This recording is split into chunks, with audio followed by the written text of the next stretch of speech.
بسم اللہ الرحمن الرحیم۔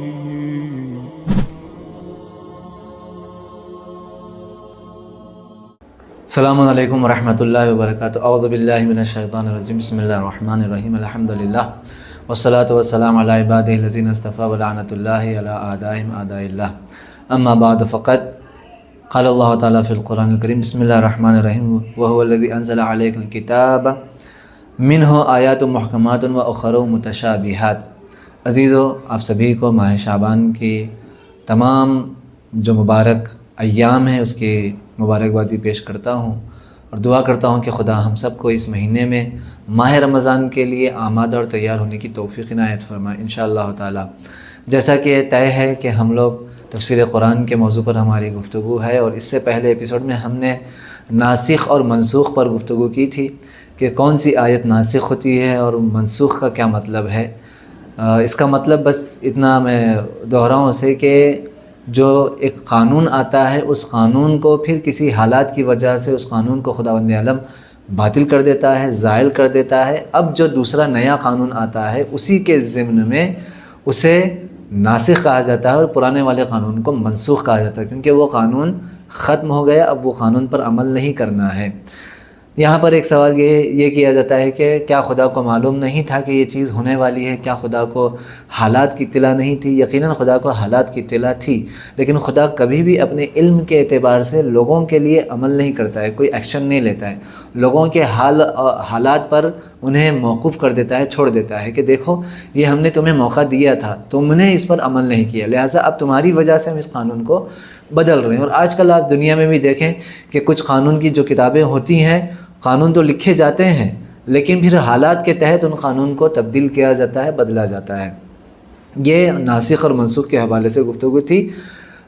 ایک دوسرا اور ایک اعتراض اس میں یہ کیا جاتا ہے کہ پھر ان آیتوں کو قرآن میں کیوں شامل کیا گیا؟ جب وہ قانون باطل ہو چکا، جب وہ حکم زائل ہو چکا ہے تو وہ اس آیت کو ہی قرآن میں کیوں رکھا گیا؟ جیسے آیہ نجوہ کہ جب بھی پیغمبر کے پاس آؤ تو صدقہ دے کر آؤ، جب بھی پیغمبر سے گفتگو کرنا ہے، اکیلے میں ملنا ہے تو صدقہ دے کر آؤ۔ تو یہ جب قانون ہٹ گیا تو پھر اس آیت کو قرآن میں کیوں شامل کیا گیا؟ یہ بتانے کے لیے اسے شامل کیا گیا، رکھا گیا ہے تاکہ آنے والے جو افراد ہیں، یعنی قیامت تک، کیونکہ قرآن قیامت تک کے لیے معجزہ ہے، تو آنے والے افراد تک کو یہ اطلاع ملے کہ یہ قصہ ایسا ہوا تھا اور اس وجہ سے یہ قانون بدلا گیا، تاکہ لوگوں کے وہی اس کا علم رہ سکے اور لوگ بھی اپنے اعتبار سے قانون پر عمل کر سکیں اور سمجھ سکیں کہ یہ قرآن جو ہے پیغمبر کی کہی ہوئی کتاب نہیں بلکہ خدا کی کہی ہوئی کتاب ہے، اور خدا جو چاہتا ہے وہی کرتا ہے، پیغمبر اپنی طرف سے ذرہ برابر بھی اس میں رد و بدل نہیں کر سکتے ہیں۔ آج ہم گفتگو کریں گے انہی ناسخ اور منسوخ جو آیتیں ہیں، اسی میں اور ایک دوسرا موضوع ہے محکم اور متشابہ کا، آیات محکم اور آیات متشابہ۔ آیات محکم اور آیات متشابہ یعنی محکم کا مطلب ہے جو واضح، بالکل صاف سیدھا اور کلیئر ہے، کہ آپ کو اس میں دو چار والی بات ہے کہ یہ آیت نازل ہوئی، اس کا مطلب آپ کے لیے واضح ہے کہ ہاں یہ آیت کا یہ مطلب ہے۔ جیسے خداوند عالم صابروں کو چاہتا ہے، خداوند عالم پاکیزہ اور صاف صفائی رکھنے والوں کو چاہتا ہے اور دوست رکھتا ہے، تو اس میں کوئی مطلب کی تفسیر کی، شان نزول کی ضرورت ہی نہیں، یہ محکم اور واضح آیت ہے۔ لیکن کچھ آیتیں متشابہ ہوتی ہیں، ان آیتوں کی تفسیر کے لیے، ان آیتوں کو سمجھنے کے لیے محکم آیتوں کا سہارا لینا پڑتا ہے۔ تو آیت محکم وہ آیتیں ہوئی جو خود بخود واضح ہیں، ظاہر ہیں اور کلیئر ہیں کہ کیا مطلب ہے۔ متشابہ وہ آیتیں ہیں جن کو سمجھنے کے لیے خود محکم آیتوں کا سہارا لینا پڑتا ہے، جس میں ایک مثال ابھی جو میں نے آپ کے سامنے تلاوت کی سورہ آل عمران کے آیت نمبر 7 میں اللہ ارشاد فرما رہا ہے کہ وہی وہ خدا ہے کہ جس نے تمہارے اوپر قرآن کو نازل کیا، هو الذی انزل علیک الکتاب، وہی وہ خدا ہے کہ جس نے تمہارے اوپر قرآن کو نازل کیا، کتاب نازل کیا۔ اب اس کتاب میں، اس قرآن میں منہ آیات محکمات، اس قرآن میں کچھ آیتیں ہیں جو محکم ہیں، وہ اخر متشابہات، اور کچھ آیتیں ہیں جو متشابہ ہیں، یعنی واضح نہیں ہے، کلیئر نہیں ہے، اس کا مطلب سمجھنا پڑے گا، اس کی تفسیر جاننا پڑے گا۔ تو یہ خود آیت اپنی جگہ پہ محکم ہے، یہ سمجھا رہی ہے کہ بھائی قرآن میں جتنی بھی آیتیں ہیں، یہ آیتیں دو طرح کی ہیں، یا محکم ہیں آپ کے لیے واضح ہیں، یا آیت متشابہ ہے۔ یہ آیت خود سورہ آل عمران کی آیت نمبر 7، یہ آیت خود محکم میں شمار ہے اس کا۔ کیوں؟ کیونکہ آیت یہ سمجھا رہی ہے کہ آیتیں دو طرح کی ہیں، تو اب اس میں آپ کو زیادہ کلیئر، زیادہ تفسیر اور دوسری چیزوں کی وضاحت کی ضرورت نہیں ہے۔ یہ آیت جو ہے آیت محکم ہے۔ آیت متشابہ قرآن میں علامہ طباطبائی اور دیگر مفسرین نے تقریباً 500 سے زائد آیتوں کو جمع کیا اور کہا کہ یہ آیت متشابہ ہے۔ متشابہ یعنی جو انسان کو شبہ میں ڈال دے، اس کا معنی ہمارے لیے واضح نہ ہو، کیونکہ اس کا معنی لوگوں کے لیے، لوگوں کے نظروں میں، دماغ میں کچھ اور ہے، اور قرآن کے حوالے سے اس کا معنی اور خدا نے اس آیت کو، اس معنی کو، اس لفظ کا استعمال کسی اور طریقے سے کیا ہے۔ جیسے قرآن میں آپ دیکھیں ید، ہاتھ، کرسی، مکر اور وجہ، کہ جیسے اللہ نے جناب آدم کے لیے کہا کہ اللہ نے وَخَلَقْتُ بِيَدَيْ، اللہ نے جناب آدم کے لیے کہا کہ ہم نے آدم کو اپنے ہاتھ سے بنایا۔ تو ہاتھ کامن جو کہا جاتا ہے یہ ہاتھ ہے، اور ہمارا عقیدہ یہ ہے، اسلام کا عقیدہ یہ ہے کہ خدا جسم نہیں رکھتا ہے، خدا فزیکلی ایگزسٹ نہیں کرتا ہے۔ تو پھر یہاں پر کیا مطلب ہے کہ خدا کہہ رہا ہے کہ میں نے ہاتھ سے بنایا؟ تو یہ آیت متشابہ ہے۔ متشابہ یعنی واضح نہیں ہے، اس کا مطلب کیا ہے؟ پھر دوسری آیتوں کا اس کو سہارا لینا پڑے گا اسے سمجھنے کے لیے۔ یا کرسی، آیت الکرسی میں ہم ہمیشہ پڑھتے ہیں وسع کرسیہ السماوات والارض، اللہ کی کرسی زمین اور آسمان سے بھی وسیع اور بلند ہے، اور اس سے بھی وسیع ہے۔ تو اس کا کیا مطلب ہے؟ کرسی جس پر ہم اور آپ بیٹھتے ہیں، چیئر، یہ مطلب ہے۔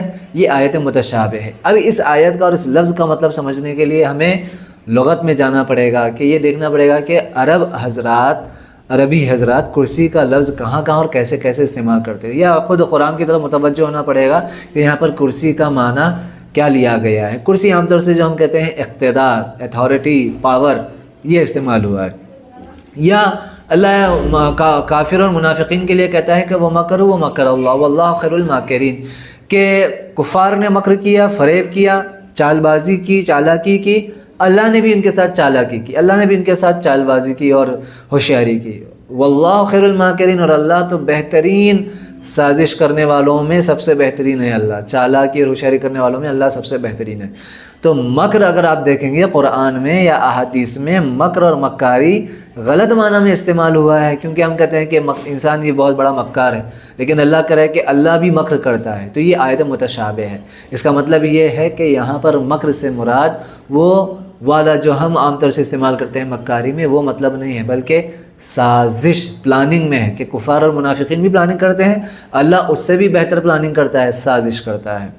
یا اللہ کے لیے جیسے ید استعمال ہوا ہے، ویسے ہی وجہ استعمال ہوا ہے، چہرہ، کہ اللہ فرماتا ہے اینما تولوا فثم وجہ اللہ، جہاں بھی تمہارا دل کرے کھڑے ہو کر اللہ کی نماز پڑھو، جیسا کہ قبلے کے حوالے سے یہ گفتگو ہوئی ہے۔ فثم وجہ اللہ، ہر جگہ تم اللہ کا چہرہ پاؤ گے۔ تو یہاں پر چہرے سے مراد کیا ہے؟ کہ یہ خدا کا جو ہمارا اور آپ کا فیس ہے، چہرہ ہے، یہ مراد ہے؟ یہ نہیں، خدا کی ذات ہر جگہ ہے، اور خدا کو ہر جگہ محسوس کرتے ہوئے انسان، یہ نماز کے احکام میں کہا گیا ہے، جہاں اگر انسان قبلہ اگر اس کے لیے واضح نہ ہو تو وہاں پر یہ فقہی بحث ہے۔ تو یہ ساری آیتیں کہ جہاں آپ کو ترجمہ پڑھنے کے بعد بھی واضح نہ ہو کہ یہ آیت میں خدا کہنا کیا چاہ رہا ہے، اس کا مطلب کیا ہے، تو اسے متشابہ کہا جاتا ہے۔ لہٰذا عزیزوں، محکم آیتیں جو ہمارے لیے واضح ہیں کہ کیا مطلب ہے، کیا خدا کہنا چاہ رہا ہے، الحمدللہ رب العالمین، خدا تمام کائنات کا پالنے والا، واضح ہے۔ اب اس کو سمجھنے کے لیے کسی نہ آیت کی ضرورت ہے نہ تفسیر کی ضرورت ہے، لیکن جب اللہ کہے کہ خدا بہترین مکر کرنے والا اور مکاری کرنے والا ہے، تو یہاں پر مکار اور مکر سے مراد سازش ہے، پلاننگ ہے، تو یہ متشابہ ہے۔ اسے واضح ہمارے لیے ہو جانا چاہیے کہ قرآن میں محکم آیتیں ہیں اور قرآن میں متشابہ آیتیں ہیں۔ اسی لیے مولا کائنات حضرت علی بن ابی طالب علیہ السلام نے ارشاد فرمایا تھا کہ پوچھنا جو چاہے مجھ سے پوچھو، میں ناسخ آیتوں کو بھی جانتا ہوں، میں منسوخ آیتوں کو بھی جانتا ہوں، میں محکمات کو بھی جانتا ہوں، میں متشابہات کو بھی جانتا ہوں۔ تو آج سے جب بھی آپ کبھی بھی کسی مجلس میں یا بیان میں آیت محکمات، آیت متشابہات سنیں تو یہ سمجھیں کہ محکم یعنی واضح، کلیئر آیتیں، مطلب اس کا واضح ہے آپ کے لیے، اور متشابہ آیتیں یعنی وہ جو مطلب واضح نہ ہو، اس کو سمجھنے کے لیے محکم آیتیں اور دوسری آیتوں کا سہارا لینا پڑتا ہو، یا حدیث یا شان نزول کا سہارا لینا پڑتا ہو۔ آج کی ہماری گفتگو یہی تھی، انشاءاللہ آنے والے ایپیسوڈ میں ہم اور دوسرے موضوع سے گفتگو کریں گے۔ والسلام علیکم ورحمۃ اللہ وبرکاتہ۔